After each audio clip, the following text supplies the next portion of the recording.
She first noticed him leaning against the faded wooden rail outside the dusty roadside bar, his hat tilted low and his boots scuffed from miles of wear. To Lily, traveling alone across the state for the first time in years, he looked like every story she'd ever heard about broke cowboys, rugged, wandering, rootless.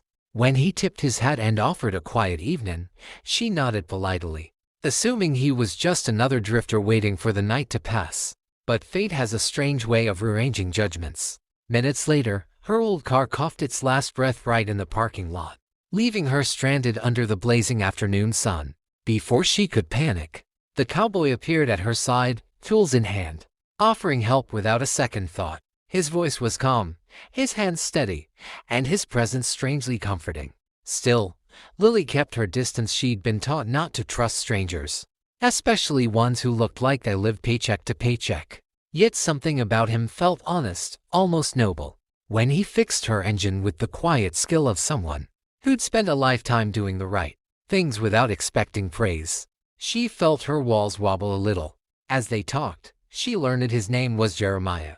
He spoke with gentle humor, asking nothing of her, offering everything without realizing it. Curious, she asked where he worked, expecting some ranch hand story. Instead, he simply smiled and said he handled some land.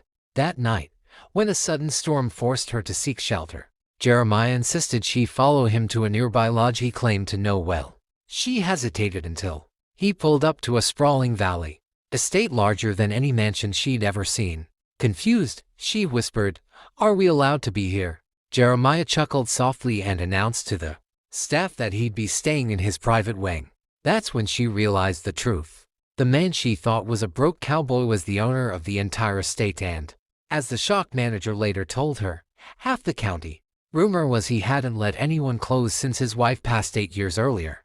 But that night, as they sat near the fireplace, Jeremiah admitted that helping her had stirred something in him he thought he'd buried forever.